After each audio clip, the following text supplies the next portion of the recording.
德国他们去注意到说大陆囤积战略物资，说奇怪嘞，说为什么习近平秘密积存战略物资？广积粮啊，高墙啊。德国的经济学人为什么要说过去20年，中国大陆进口了大量的粮食跟工业原料，规模非常惊人他说大陆需要乳制品，要有营养嘛，肉制品、豆类谷物，很容易理解啊。他人多啊，慢慢经济有钱，大家吃好一点等等。工业高速发展，也增加能源与金属的需求，也很容易理解。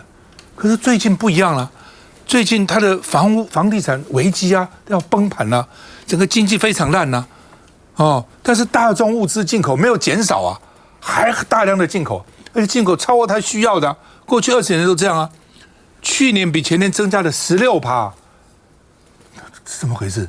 看起来不是都给他们吃啊，都不给他们用啊。今年前5个月又比去年增长6%，速度很快啊，它的量是很大的，所以大陆在想说，市场严重下滑，为什么还要快速囤积原物料？可能这个大陆觉得要把这个囤积起来，到时候全世界都可能背革它，像美国现在背革俄罗斯一样，这东西我们要把它存起来，把它存起来。这德国的观察了到底是真的假的他说，举例来讲说，因为大陆的70%的铝土、97%的钴、40%的天然气、7%的原油，也都要依赖进口啊。粮食是1/3从外国来啊，所以他很怕，到时候万一国外一切断它或者围堵它、打击它，它就不够了所以要存起来。好吧，最近有一个叫做零日攻击说是明年要播了。为什么明年播？离选举又很近了，又是大内宣，又是认知作战，为什么今年不播？要等到明年播？我要拍啊，要先播出一个预告片，6天有79万人看，打仗嘛，老共打台湾会怎样？先播预告片老共打台湾，第5纵队都出来了，包括公庙啊，什么各种各路人马，那些第5纵队通通跑出来了，那只是还没有把立委加进去而已，等到正式片出来，搞不好就有了，现在是预告，那说呢，这个中国要打台湾，到底怎么打？那叫零日，那天的攻击，跟那个 D-Day 一样诺曼底登陆 D-Day 那另外呢，这个说因为议题很敏感，因为老共要打了嘛，非常敏感。所以呢 ，Breaking News 最新消息，中共运8反潜机台湾东南海失踪不见了，跑哪里去了？跑你上空来了所以呢，这个而且呢，他这个导演就是当时帮这个蔡英文跟赖清德这个竞选广告的导演，他的顾问林锦昌、沈伯洋、李厚庆、苏紫云，说这是清一色的正绿谁出钱？说曹信成有出，但是呢，文化部、文策院、中华电信、高雄市政府都出了这个文化部出多少钱？你们知道吗？7000万呢文化部就补助7000万，还不算什么文策会啦、文策院啦、中华电信啦，还不算其他政府单位，光文化部就砸7000万进去。他补助了什么人？补助7000万，一般的人能拿到700万就很偷笑了，补助7000万所以他一共花2亿3000万我也好奇了，曹训到底出多少钱？其他人到底出多少钱？给大家让大家知道一下到底怎么回事来我们看一下。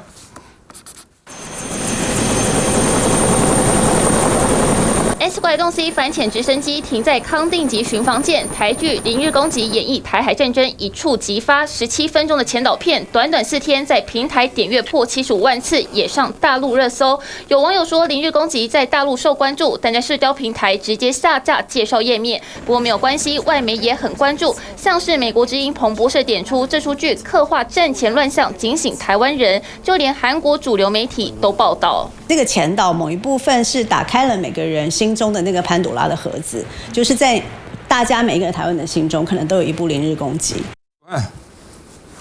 那个前导片我有去看的哈，他其实拍的质感很不错，因为毕竟他的花那么多钱啊。好，那 Zero Day 跟 D Day 哈，观众朋友可能不是太了解他为什么拍这个片子，他跟 D Day 不一样。好 ，D Day 呢，那个 D 就是 Day， 也就是发动攻击的那一天叫 D Day。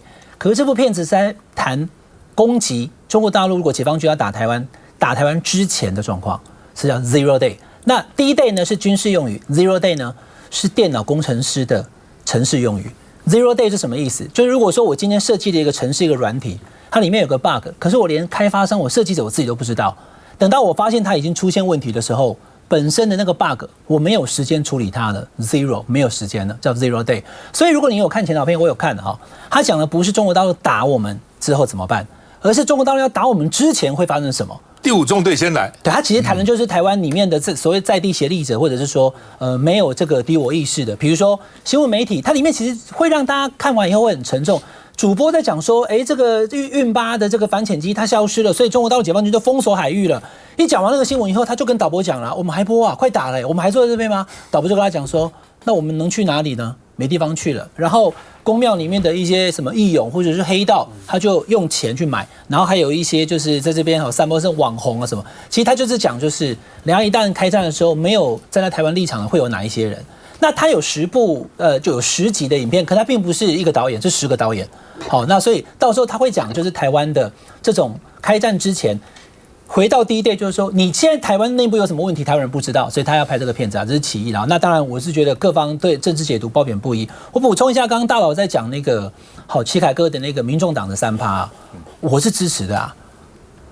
欧布莱恩他是讲5%，可是问题是，第一个你川普要当选，第二个川普要这样讲。我跟观众朋友报告好，刚刚讲明年我们的国防预算提升到6300亿，今年是6068亿，今年是2.5，明年如果变成是6300的话，大概就2.6。所以，如果按照我们希望，美国希望他的北约盟友啦，就是说如果那个标准的话，都要到3。可是我也去查了现实上北约这么多国家，只有波兰3.9，我讲 GDP 占比啊然后希腊3.01，美国自己3.49，没有到5的啦。谁会到5？有，全世界到5的国家2个，一个是以色列5，另外一个沙特阿拉伯6。那台湾现在目前状况是2.5，现在可能要进到2.6。如果有一天真的到了3，就如果川普当选，而美国也要求我们到3的话。那数字很简单，就是7200亿，比现在再多，就是大概1000多亿。以明年来算，它再多900亿。那以这样的数字来看的话，其实对我们现在目前台湾状况，我相信还是有人觉得还是 OK 的啦。3%大概1年7200亿。那因为我们中央政府总预算大概2.7兆左右，所以占比会高啦，就是说可能就会。我想你为什么要赞成呢？我们不是在我没有要战争啊。那你刚才说你赞成啊？不是，我赞成。你为什么赞成？要备战嘛，你总是要有，像包含我们的飞机。我们现在目前已经不够的飞机 F-16B 也要买啊。其实蓝绿执政的时候，如果有一天柯文哲当总统，应该也会花一点基本的预算。所以我认为说3%应该还算合理。就这一点，我今天跟你决裂。我补充一下，事实上我们的国防委员会的委员林立基他提的是有一个很重要的前提的。他讲的是不是一直是不跟美国买？他是说要把这个预算留在国内，做自己的国防产业的这个升级，包括你自己就国防，国防是一一个很大的产业军工业，它有相关一些工业吗？那个我也反对。没有，国防可以带动很多的产业这个它是有前提的啦。而且当然我刚刚讲过，林立基讲他也是要备战，备战的同时要避战，出口去杀别人。问题齐凯，我们的国防工业的实力不足以又自己用又外销又能赚钱，那是不是去做大头梦了？都买美国的了，怎么可能你自己去做？买不够了，你他妈搞一搞步枪什么，差不多最多这些东西，你能做什么武器呢？对，有限了。补充一下，那个日本最近出售了5套爱国者飞弹的系统给美国，日本它可以制造。但谁制造？美国厂商授权它嘛，它全套移植到日本这个对美国来说最有信赖感的盟邦。然后他来制造，在日本制造完成之后再回售给美国。但是我们跟美国有到这样的一个程度，或者美国完全的放心台湾厂商来制造，这个我不知道，所以这部分当然是可以去努力的。汉翔最近股价不错了最近股价不错，对，都上来。但是回到这个主题，就是几年前大陆有一本很有名的小说叫《北平无战事》。讲的什么呢？就是说北平在解放前夕就是包含那些贪腐啦、第5纵队啦，然后内部的军人腐败啦，然后有些人准备投降啦，然后少部分人虚与跟这个国民政府在那边装模作样等等。我不知道这个零日攻击的灵感是不是来自《北平无战事》这本小说，或者10年前这部电视剧，不管。但是我们在很多地方，我们在大陆去偶尔去看他们电视，很多的频道里面都在讲电视剧有2个主题嘛，一个抗日嘛，第二个就是万恶国民党啊，不是万恶共产，是万恶国民党嘛，就是共产党怎么样去跟这2个腐败的势力做斗争，然后最后取得了新中国的诞生嘛。那大家感觉就是中国大陆觉得这就是洗脑剧啊。那我不知道我们现在的这个我们说我们是一个开明的社会、多元的社会，什么话都能讲的社会，但是我们的政府去拍一个洗脑剧出来，那这个洗脑剧的内容就每天我们在报纸上、在立法院里面看到这些用拼凑、用想象起来的一个故事，变成一个洗脑剧。所以我觉得立法院为什么要去补这个7000万？很多的真正文化创作者要拿100-200万、200-300万都很难拿到，给7000万给这种政治洗脑剧。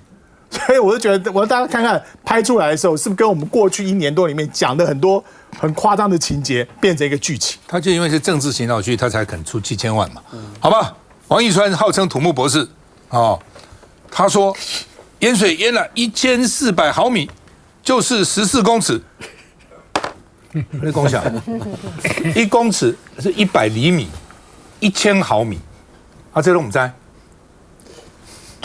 土木系最重要就是重量、距离，到底多长，力臂是怎样，等等，最重要就是这个东西，每天在那 foot pound，然后再转换成什么公斤啊、公尺的这些东西。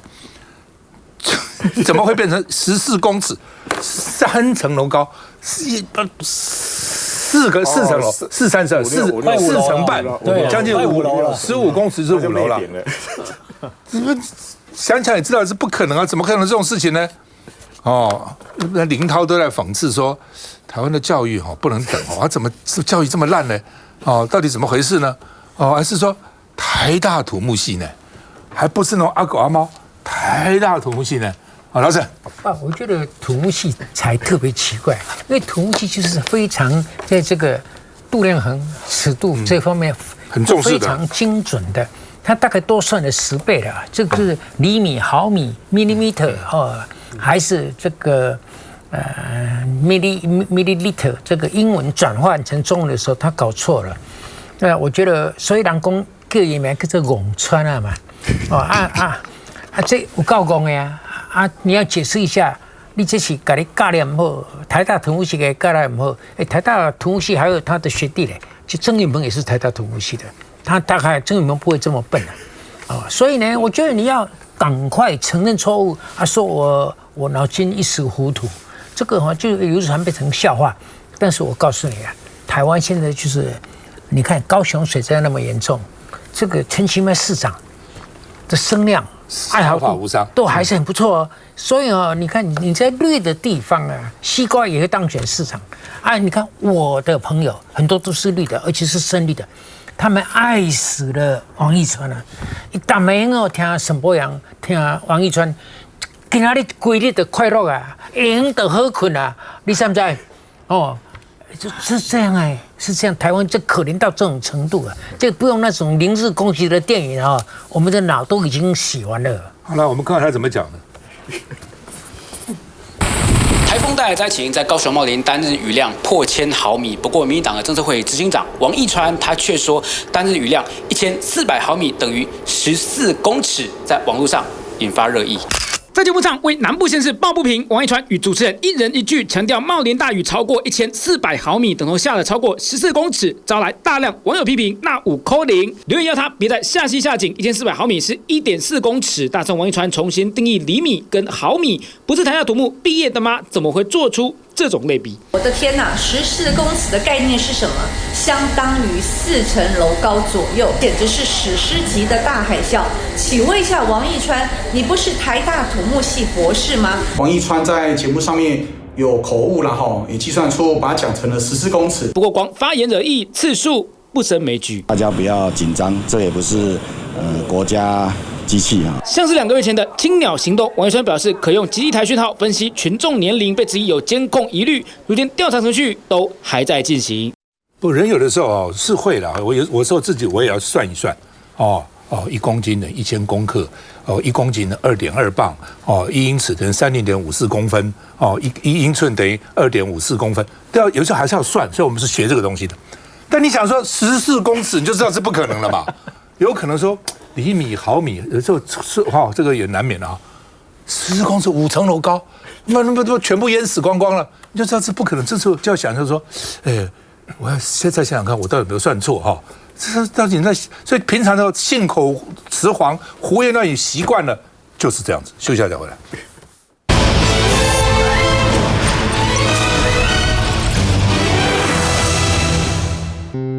住得安全，活得平安。一人一点力，爱就大无限。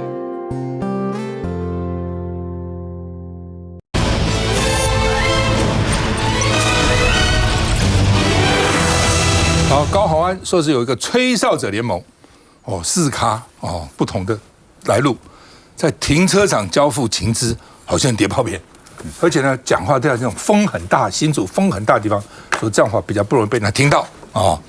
然后呢，一共有25个秘密档案，13页内账，545笔公积金的明细有一个蓝色随身碟所以用这个来扳倒高虹安说为什么？当时高虹安跟你有什么仇呢？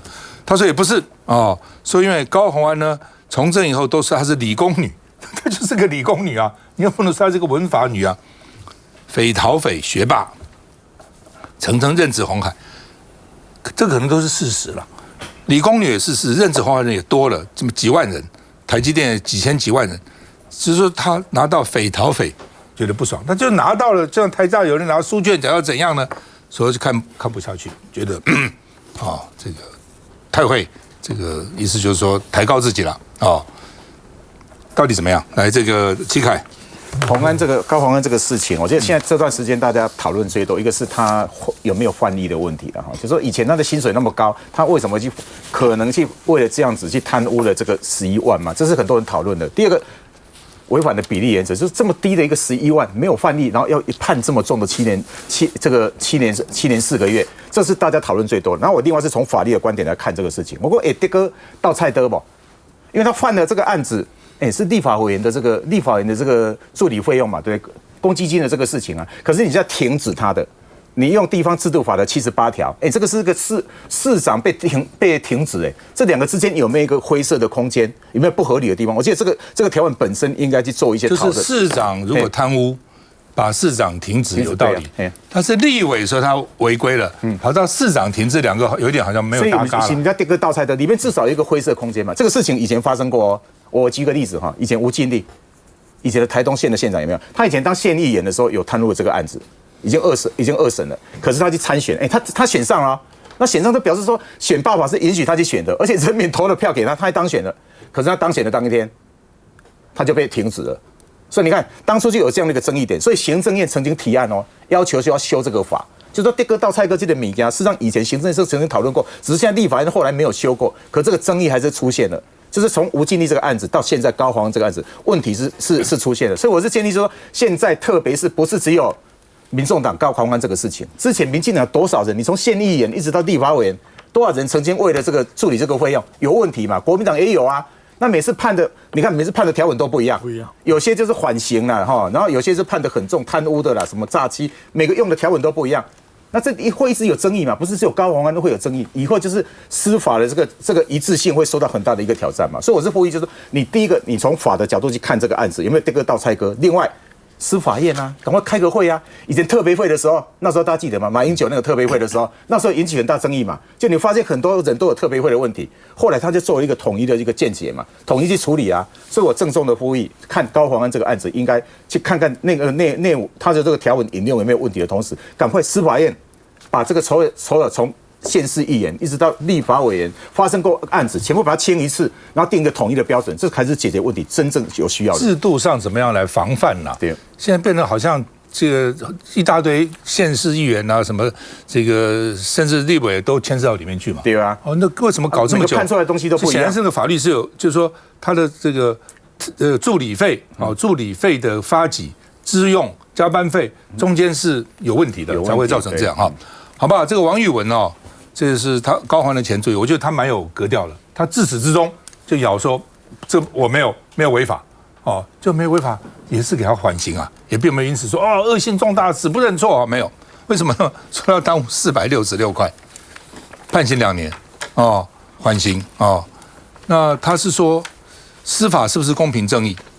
我的心里有了悲伤的答案哦。他说虽然是缓刑，但人生已经被烙印了，挥之不去哦。他说呢，这个他说我不懂事，法官的判决让我觉得加班费是拿来做零用金可以，但增加的本薪做零用金不行哦。那这个就是加班费，就是说我应得那样的本薪，就像我应得那样的加班费一样，但为什么加班费可以，薪资不行？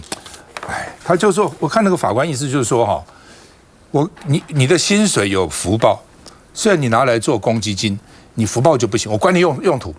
哦，然后呢，因为你福报，所以你的加班费也跟着你的薪水加班费也多给了。但那天费鸿泰在这边讲说，立法院的加班费不是这样，是不是这样？就是说，不是你薪水都要给多少加班费嘛，而是看你的工作很努力。比如这个助理，也许他薪水只有3万，他这个月非常努力，老板说我多给他一点加班费。那个助理薪水5万，这个月没什么加班，也许就不见得会。不过立法院都给97%都给的了哈。但他一说不是以本薪来看，是不是这样？对，他其实基本上应该每个办公室他们有一个做法。那其实我们办公室因为也不是我处理，其实是所以我细节其实并没有真正的经手这个状态。不过我相信大部分的人对于高虹安这个案子都真的觉得说11万，然后判7年4个月。虽然他们讲说那个贪污治罪条例的时候，其实就是看有没有，就是有就是7年以上，所以7年4个月其实并不高。可是对大部分的人认知来说的时候，其实就是觉得不合理啦。而且事实上，对于他的助理来讲说那种，比方说几百块要摊几百块，然后400块、500块那状态，我都觉得这些人基本上应该都不会有人真的有犯意要去做这样的事情。所以我在想说，这案子其实也许也可以让我们在立法院当中好好来把这个相关的法把它修一下。因为这个民进党也很多县市议员跟立委都是问题，民进党自己也应该去解决问题的。我觉得这1-2天大家讨论高虹安的判决因为大家都不是法律专业，就算是的话，大家的解读不够精准，因为那个是贪污治罪条例的第几条我忘了，人家有条有项有款它里头就是说利用职权之便，用诈术，就牵涉到你的薪水跟加班费了加班费就好像没有碰到，你薪水你用诈术嘛，你虚报就是诈术了。然后把这个人或第三者之物，这个物包括钱，纳入你的这个账户，然后呢作为私人之用。所以你看这个大水库，像以前那个周雅淑，新北市的民进党周雅玲，她的妹妹叫周雅玲嘛，对，她就是后来她就是一个缓刑，而且罪行很低。她说我放进去的钱。放进去的钱，公务员登载不是？对，远大于就是大家使用的钱，是大水库理论嘛。这个东西甚至没有碰到大水库理论，是因为这个钱你拿去洗头了嘛，你拿去买自己的东西了嘛。我问你高虹安的助理不是公务员只有高虹安才是公务员嘛，助理不是公务员吧？可能算是比较吧。不是助理不是公务员，助理犯法用劳保，他们用劳保，他们说用劳保，他们用劳保，他们是公务员，他们用劳保，助理不是公务员嘛？他们是劳保所以呢，你想助理敢用这些钱里头的钱去洗头发，然后给高虹安说我去洗头发了，他敢吗？他连敢都不敢。你知道是这样所以现在有不同的判例了一种判例像你讲的，台北地方法院采取这个判例，就是说呢，只要你开始的钱是福报就有罪了，我不管你以后用在什么地方，就算你全部公用，还是有罪。我不管以后是你的事情，但是你这笔有问题。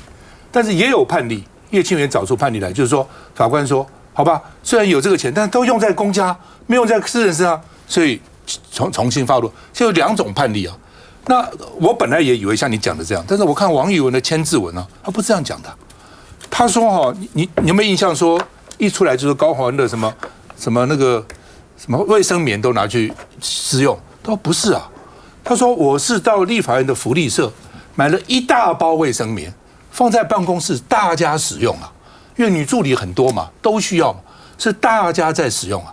然后我去买的时候，顺便看到旁边有卖那个黑糖什么姜茶，我也买了以后，大家来喝嘛，所以就跟我们想象说，哦，叫助理去买个卫生棉，都高欢自己用。他说不是啊，所以他一直会从头到尾他就不承认，就他有他的角度嘛。所以到底是怎么样哦？我是觉得这个还是要搞清楚了哦，到底这个钱怎么用？哦，钱用到什么地方？到底是高欢自己拿去用，还是大家共用？我认为还是有差别，不会没有差别的。休息一下再回来。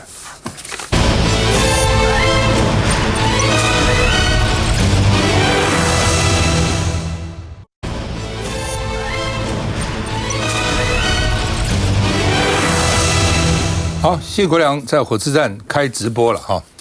那他们现在阶段选委会呢说，8月17号要完成联署人资格的审查，看到底是不是都符合资格。谢国良正面迎战，所以开直播去宣扬他的政绩。谢国良说，基隆如果守不住，明年20到30个立委等着被罢免，民进党会发动一连串的攻击。继续对了。那另外呢，王宏威说，公示违法宣传罢免案，向 NCC 也向选委会检举啊，有没有用？我很怀疑啊。那公司的解释说，我们没有去宣传罢免这个谢国良啊，我们是要了解年轻素人对台湾政治议题关切的程度。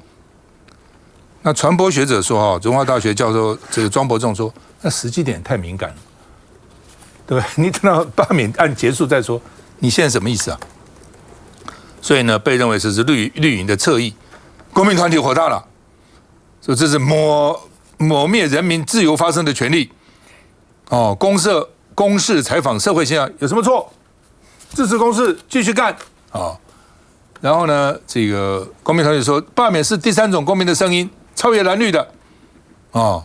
那网友说啊，大家都有眼睛啊，民进党没有介入，一清二楚啊，你们都没介入哦，还讲那么好听哦。另外呢，这个今天突然发觉，这个《经济日报》有个独家了。说呢，翁博仲还担任 NCC 代理主委，行政院发一个函，叫翁博仲继续干。本来立法院修改 NCC 组织条例是说，任期到了就不能干了啊，好像到7月底吧，到了就不能干。但是呢，这个行政院说继续干哦。不过我刚查了一下，因为总统府还没公告哦，公告以后你这样做就是违法。你一旦违法以后呢，你担任主席，你通过的各种这个案子，可能都会被人家讲无效。哦，你组织违法，你毒树毒果嘛，哦，那我也是不懂行政院那么急什么，对不对？这个刚刚暐瀚说，立法院昨天已经送到总统府去了嘛，所以总统府10天让公告嘛，10天公告他就代理无效了。那你干嘛有10天之内有什么案子这么急，要在10天内给他通过吗？我也很好奇啊、哦。那另外呢，这个4阶环评说呢，拖到年底了，说为什么在这个时候不要？台电说：“哇，这个时候政治性太高，要罢谢国良，算啊，再拖一下吧，哈。”那另外呢，谢国良说赖清德要重新思考台湾的能源政策，一直盖天然气，一个盖天然气，1阶、2阶、3阶、4阶、5阶、6阶，它搞下去，一于湖底了啊！好吧，这个看一下，好久不见了。早上7点钟，站在基隆车站大门口，基隆市长谢国良重启选举模式。哦，林主任，好久不见了！哎呀，这么早就这么忙？对啊，我现在在推销我的笔记，这是我的政策。开直播跟网友互动，努力推销任内政绩，要跟罢免声浪直球对决。那既然是个选举，我们就积极的把我们的论述、把我们的想法跟社会大众沟通，然后把这一场选战把它打好。跟各位报告，我对于这一场选战我还是有信心的。不过谢国良要杠上的还有台电向农业部提起4阶诉愿结果获得胜诉，等于撤销谢国良废止林右昌的决定。前市府他的所作所为，难道是站在基隆的民众？难道是站在基隆市府跟为了基隆市去考量吗？可以感觉出来，并不是的。谢国良呼吁天然气的运补过程更有国家安全、天候等不确定因素，更向总统喊话4阶别为了盖而盖。来，世刚，嘉宇，你嘉宇要选基隆，要选基隆市，来，我是基隆人。其实谢国良现在确实是姿态放很低啊，但是问题是感觉真的是势单力孤，因为那天我爸刚好这个好人好事代表，我也回基隆结果这个童子伟在台上他是议长，后面是一排议员陪他在他讲话的时候，但是谢国良在台上的时候是只有他一个人。那刚刚你看这个谢国良在基隆火车站发这个也是他一个人，甚至也引起争议，就是说他跑到火车站的2楼，照理说那个地方选举或政治人物一般是不能进入，但是他现在这个罢免的期间在那边发这个文宣，可是你可以看得到，就是大家的态度其实是非常的尴尬又非常的冷漠。那除此之外呢，谢国良其实他最近在基隆除了电动机车，然后办什么音浪节，办了很多活动，还放烟火，确实是想要力挽狂澜。但是对基隆人来讲，其实当然是更在意说基隆的建设，还有基隆的这个光荣感能不能从林右昌一直以来去延续。那谢国良现在如果把所有的焦点都放在罢梁，为自己的保卫，而不是把基隆的建设或是民众所期待的能够看到一个新的基隆的这个面貌出来的话，我觉得这样子的一个做法，其实显得谢国良现在非常的担心，而且他的小动作还包括就是那个罢免的这个联署案，他光是剔除了2万多份，要求人家回复这个部分，其实在地方上也引起很多的不同的看法。大家会觉得说，你就正大光明的接受这个选举罢免的投票啊，为什么还要搞这些，然后增加大家的麻烦跟困扰？其实这个也有蛮多杂音的。来，世刚。当然，谢国良现在就一定要去应这个怎么样？现在叫接战啊，而且接战也不能软啊，一定要讲把他这个很多过去的自己的想法，然后他的这个政绩要大大方方讲出来嘛。因为你这样正面攻击了，闪躲没有用啊。所以我觉得除了自己的这个政绩之外，我觉得要把这个主题拉高。因为民进党是搞一个全国性的主题来全党来这个弄你，要把你拉下来。所以什么这个公示说民进党没有介入，这他是睁眼说瞎话。好，那我觉得谢国良第一个把这个能源的问题，他帮基隆的阻挡4阶，不要让这个基隆的好山好水破坏。那基隆里面有一部分人是就对于这好山好水很在乎的。你知道那个是王醒之，你不要看他虽然是王拓的儿子啊，王拓他在民进党里面过去是一个很独立的形象，很有自己的风格。那他的儿子，他这个基隆部分也是专注于环保，而且他跟民进党后来也是决裂，在这个环保问题上面。但是谢国良是站在这个王醒这个态度，这个环保的态度问题上，把它拉高，帮基隆守住好山好水，不要被这些4阶啦等等的破坏基隆的这些港口建设，甚至船出入都有问题。这是一个。第二个，政治动员，对方已经用政治动员要动你了。刚才讲得很好，如果这一个骨牌倒了，明年20-30个立委选区呢，差不多选票的，就算选票拉多一点的，就在各地跟你烽火连天，就是用联署来搞你这个国民党的立委，所以把大家的危机感激发起来，要把危机感激发起来，谢国良这一关才过得去，否则不能够闷着头挨打。你谢国良今天面对这种在政治上生死存亡的关头，他一定要全力应战啊！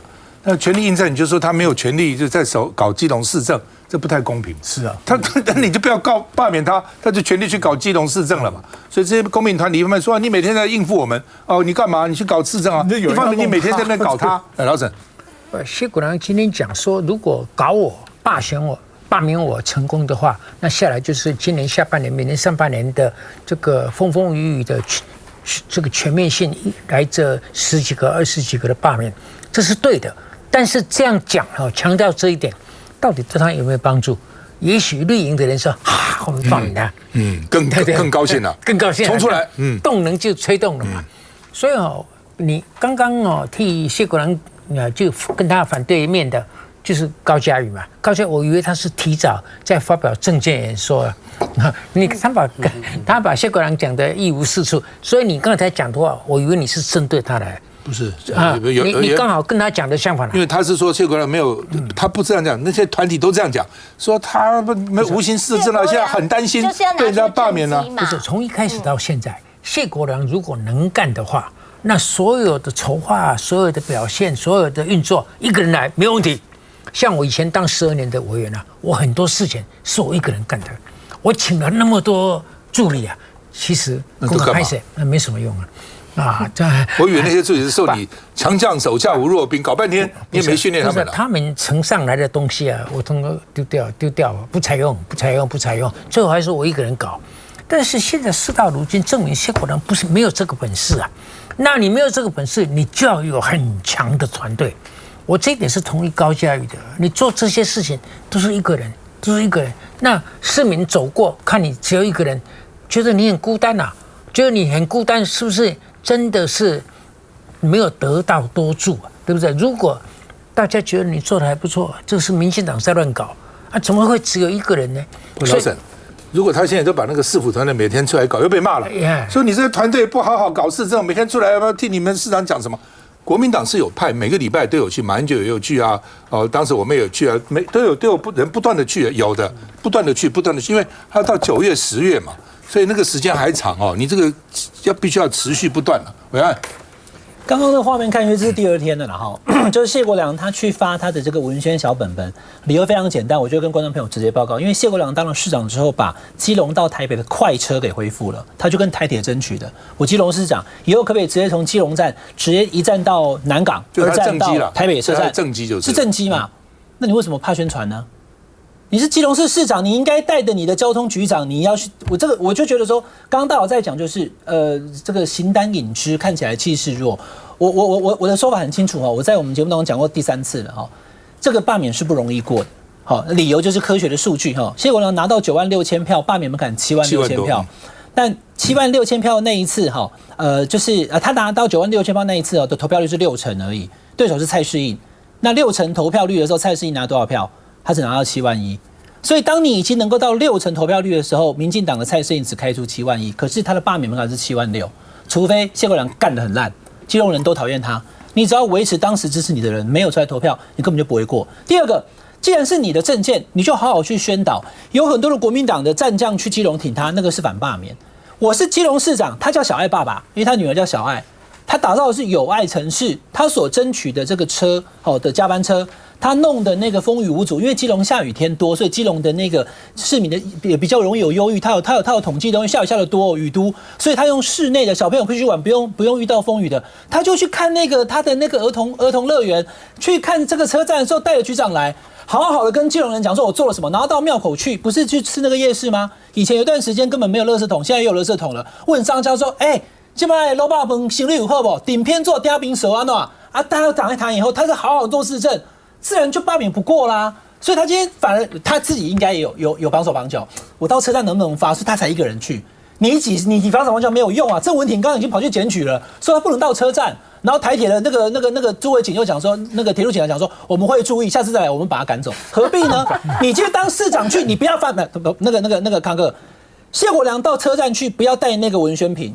他就以市长身份来试打，对，他就看市民，基隆市民，你们到台北去上班辛苦了，基隆欢迎你们回来，基隆是你们的家，基隆是友爱城市，这才是正办。他不要绑手绑脚了，我的基隆市政做什么事都不敢宣传，这样就好了啊。你刚刚讲说基隆下雨，现在比以前好多了。现在因为有那个什么协和电厂啊，什么听说有改善那个空气啊温度。小时候我在基隆啊，跟着我的这个长辈我每天喝水，我从小很爱喝水，一直喝水，喝水和叫尿尿。那时候尿布都是要洗的，不是现在纸尿布啊，都是布的。那个家里挂满了我的尿布，大人就跟我拜托，我说很小嘛，1、2岁，你不要喝那么多水好不好？拼命喝，怎么我还渴啊？我要喝水。搞死了！你为什么2岁还用尿布？1岁多了不还是几个月？反正小孩在包的了，对，反正1岁包尿布，反正就是基隆的雨对，让大人真的烦死了。尤其那个时候每天下雨，就是这个样子。休息下再回来。基隆。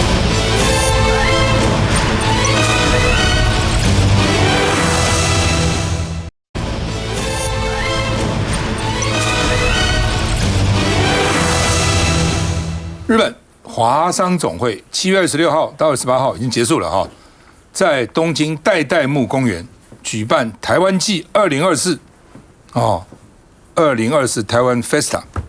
网友说呢，有一个台湾的有台湾字的海报上，居然出现个5星旗，这什么意思？那日本也有人网络就说是不是挂羊头卖狗肉那另外呢，这个外交部说损及我国主权要去抗议，要求调查，不得再发生怎么回事啊？那这个已要求我国驻外使馆未来担任后勤支援，事先要查清楚。对啊。谢长廷你在做什么？你的意思是这样子啊？同意啊。好，这个驻外使馆驻外的这个管处了哈。另外呢 ，IPEC 峰会要登场，6个国家的议员被北京施压，不得返台。不过他们可能还是来了吧？我觉得北京警告人家也不见得有用了啊。田中光说呢，中国把台湾解读成内部问题，中国是讲的是内政问题啊。那赖清德出席说呢，中国错误解释2758号决议，所以呢，这个就建构武力犯台的依据。这个是阻止你去参加国际活动这跟那个犯台有什么依据？我不太懂赖清德怎么想的那因为 IPEC 决议说呢，联大2758号决议不决定台湾政治地位，所以台湾政治地位未定那另外呢，民进党说在野党不出席 IPEC 峰会，所以台湾就不能参加内部会议，这个很奇怪啊。那王宏威说群力国民党都不去打那民众党说爱说谎乱讲，这跟在野党不参加有什么关系？你自己参加不了内部会议，就是因为在野党没有参加很奇怪我们看一下。炸排骨、卤肉饭，满满的台湾美食。过去这周末，台湾季台湾 Festa 在日本东京代代木公园登场，只是往前走一点点。这个贩售烤香肠和糖葫芦的摊位，大大的台湾2个字，中间竟然夹个中华人民共和国的5星旗。对照不远处的大会活动主舞台，有大大的中华民国国旗，5星旗怎么会出现在摊位的招牌上？外交部应该重新的检讨警述，查明主办单位是不是有遭到渗透。而翻开台湾 Festa 活动海报，主办单位是该活动的执委会，共同主办单位是日本华商总会，赞助单位有很多，其中包括台湾驻日经济文化代表处以及日本台湾交流协会，也就是台日彼此驻点的官方外交单位。我国驻日本代表处已要求活动主办单位进行调查，了解原委及处置方式，类似情形不得再度发生。5星旗竟出现在台湾季，无论哪个环节出了问题，自然不能接受。阿胜，这个海外的这种活动其实都是泾渭分明的，不只是说台湾跟大陆分得很清楚，台湾人自己都分了。你想，这个属于民进党或者属于台独的叫台湾同乡会，属于国民党的叫台湾同乡福利会，分得这么清楚啊！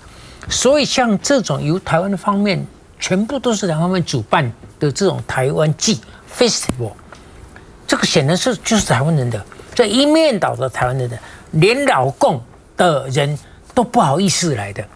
怎么出现了那个旗帜呢？所以外交部今天就不顾情面，因为这个是骂到谢长廷你谢长廷还没有，他回国了没？还没有啊。对，他卸任了没有？他打包了，但是还没卸任啊。这是你的责任，你就是开幕的前一天，你要去 make sure 一下，这里头有没有不应该出现的东西。这出现了，我认为那边5星旗，我这个人包容性很大的，5星旗就5星旗有什么关系嘛？